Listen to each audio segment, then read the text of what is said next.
Bravo! You're the champions of the NFC East. Let me wipe my tears away, Max, because, I mean, this is just so touching. I can't believe, I'm getting emotional right now. We're the real champions of the NFC East. Shut the hell up. Just stop it. No wonder y'all are losers. This is why the Redskins are not winning, because of an attitude that's asinine like that. You running the NFC East, you ain't even in first place. You a game behind a team you've already lost to. These are the Redskins. That's their damn problem.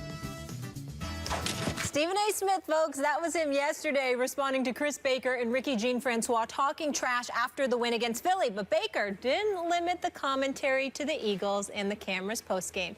He also had some words for Stephen A. on Twitter. Can I read the tweet? Go ahead. Okay, at Stephen A. Smith.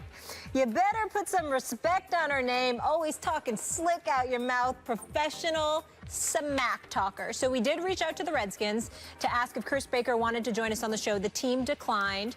What is your response? Well, there's a couple of things I'd like to respond to. First of all, I want to say to the idiots out there that actually take something like that. I'm not talking about the Redskins. I'm talking about the idiot trolls out there who actually take something like this. What do you think I'm going to do, get in a fight with Chris Baker? Or you think I want to commit suicide? It's stupid. You know what I'm saying? We're talking sports. I'm having a good time. Chris Baker happens to be married to one of our dear friends. You understand what I'm saying? I mean, it's all love. It's no big. We're just talking sports, all right? Nothing but love for the brother. That's number one. Number two, you're right. I'm a professional smack talker. That's absolutely true.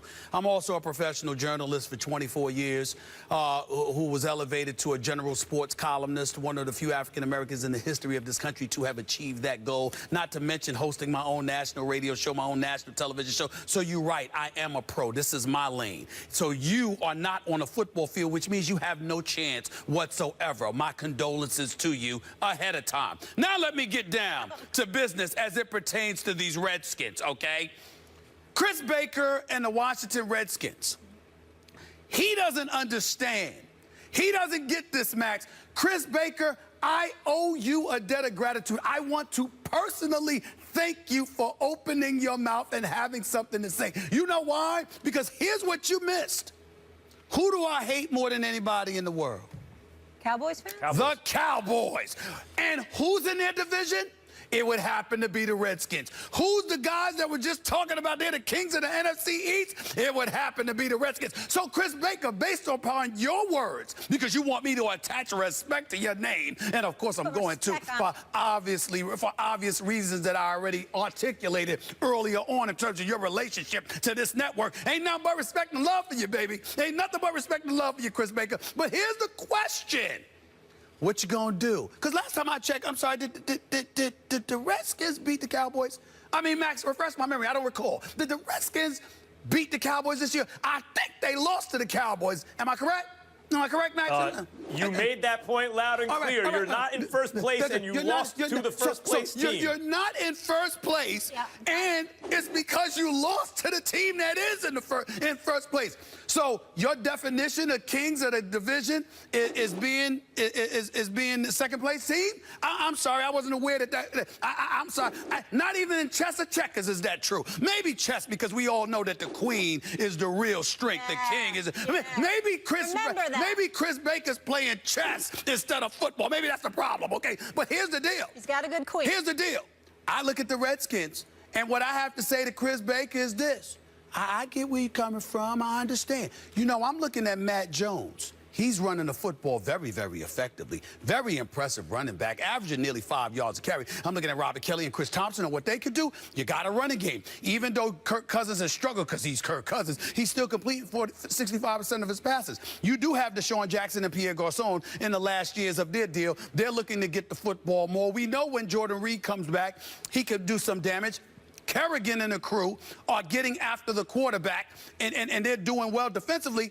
The way I look at this, Max, according to Chris Baker, you know, I'll stand corrected. I mean, we still got 10 games to go, but I will happily stand corrected, Chris, if you are, and the Redskins are, what you say you are, which is not the team that hasn't made the Super Bowl since 1991, by the way. Not that team that hasn't been in the Super Bowl in 25 years. Oh, no, you're special, okay? So since you're special, with the Dallas Cowboys playing football the way that they play, Max Kellerman, is it wrong, Mollywood, is it wrong for me, Max, to sit there and say, well, I expect the Redskins to step up and handle their business? After all, Chris Baker saying put respect to our name, right? Ain't that what he said? Ain't that what he said? I'm just asking, Mac. I'm just curious. Usually I would respond to something you said, but if you have a DVR, just go rewind to the part where Stephen A. said he went from columnist to among the first African-American general sports columnist, from the beat to the, and then 24 years of that, and now national radio show and national TV show. So yes, professional smack talker. Yes. This is his lane, and I think Chris Baker picked the wrong fight this time. Stephen A., here's the thing. The Washington franchise, whose name I won't even use, is the worst franchise in the NFC East. That is the franchise you would least like to be a fan of, the way they run their organization, starting with Dan Snyder. They haven't won a Super Bowl in a quarter century. They celebrate winning the NFC East 1 year. When they call out, it's not Dallas who's running it. Actually, at the moment it is. They are a game better than you because they beat you, and they're in first place in the division, as though that's the important thing, to win the division.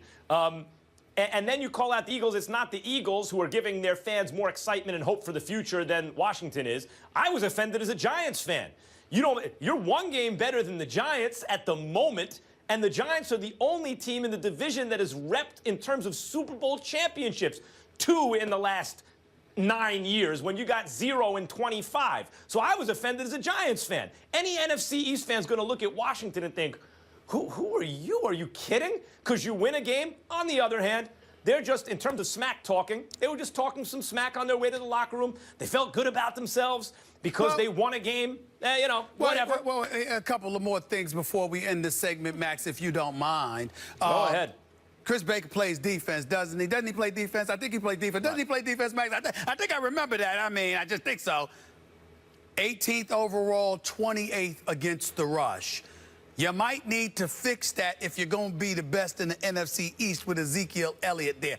I'm just saying. And, oh, by the way, my man Tony Wiley is the communications voice for the Redskins. That's my brother right there. We've known each other for decades. That's my man, all right? The best in the business, by the way. And last but not least, pundits like Doc Walker and Brian Mitchell, these are professional smack talkers who also played, who, by the way, are the voices of the Redskins, and have invited me on their radio show today to talk even more smack and validate what the hell I said yesterday. So to the nation's capital, I will be on ESPN Radio, 9:80 a.m. this afternoon after 3 o'clock. Chris Baker, you're welcome to join me if you want to make a case for your Redskins, who haven't won a Super Bowl since 1991. I'm just saying. Washington franchise doesn't want it. Chris Baker wants it. Washington franchise doesn't want it. No. They're protecting him. He don't want none of this. Come on now. Come on now. Let's move on. We'll leave it there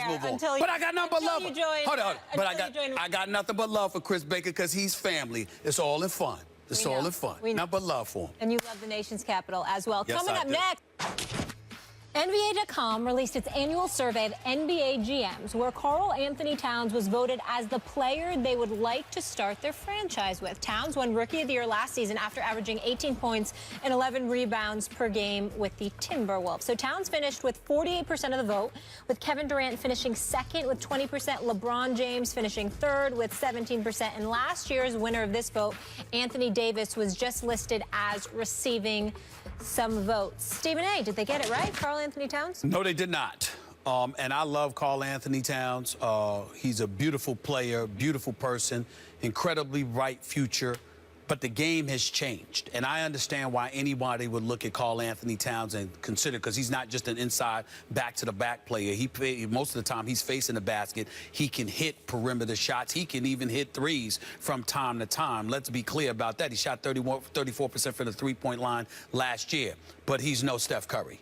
Not in today's game. Steph Curry and Kevin Durant would be two players that I would instantly take before him, because when I look at a Steph Curry and I look at a Kevin Durant, I see guys guys who can pull up from 30 who don't need someone else to handle the ball for them before they get the ball. That's not to say Karl Anthony Towns can't handle the ball, but he's essentially a power forward, you know, who can play center, and you're going to have a point guard, whether it's Ricky Rubio or somebody else, running the offense, etc. Steph Curry is the first person that I would go to because he shot 50% from the field, 45% from three-point range. He handles the ball a lot of the time because he's the point guard on the Golden State Warrior, and he is the greatest marksman I have ever seen in the history of basketball.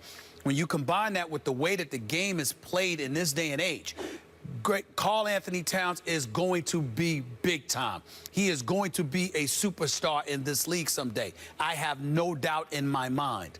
But this is a guard's game in this day and age. And because of those rule changes, I'm rolling with Steph Curry. Incorrect. They got it right, Stephen A. Smith. Karl Anthony Towns, as I said, is the guy who's eventually maybe going to take over from LeBron, because even LeBron in decline can keep doing this for as long as he wants, it seems, maybe 3 or 4 years from now. Karl Anthony Towns, when you're starting a team, you got to look at age. If you're not good, and maybe like the answer is LeBron, because he's so great that just having him means you're in a running for a championship for the next 3 to 4 years. But if it's not LeBron, and we're going to take age into consideration, Steph is pushing 30, so is KD. He's getting close. If you want to go with a guard, you go with Kyrie Irving, the second best player in those finals just last year. And he's 24 years old. So Kyrie would be the choice at guard if you don't want Karl Anthony Towns. If you don't want Karl Anthony Towns, then you go with Anthony Davis, although his injury history gives me pause. And I'll give you another name.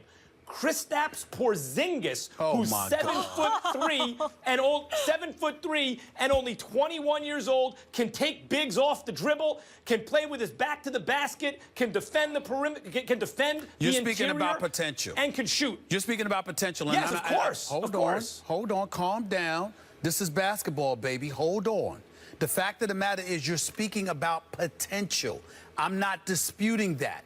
I'm saying at this moment, based on what we have seen, where would you go? And I'm saying to you, I got a dude in Steph Curry, who is the greatest marksman we've ever seen, who is a point guard who primarily has the ball in his hands. The combination of those two ingredients combined with today's game, to me, there's no question. And the closest thing to him is Kevin Durant, because at 6'10" with a 7'6" wingspan. Hold on. So you're going with two guys who 30 is coming up pretty soon, and neither one of them really have alpha personalities to begin with, which is why they've teamed up to try to get over the LeBron hump. I think Steph Curry has an alpha personality. He hasn't shown it in the finals? Well, excuse me. I think he has an alpha personality. He wasn't 100% healthy last NBA Finals. He didn't play stellar, but don't tell me he doesn't have an alpha personality. Alpha personality isn't defined by just the finals. It's a bevy of big moments. Hold on.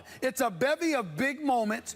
Do you show up? There have been times when LeBron didn't show up. We're not going to deny that he's not an alpha personality now. And he evolved. If you are the back-to-back league MVP with back-to-back substandard finals appearances, what do you have to say about that? And you didn't neglect to mention the best thing about Steph, not just that he's a marksman, but he spaces the floor differently than everyone else. Yet another reason that helps me. Thank you.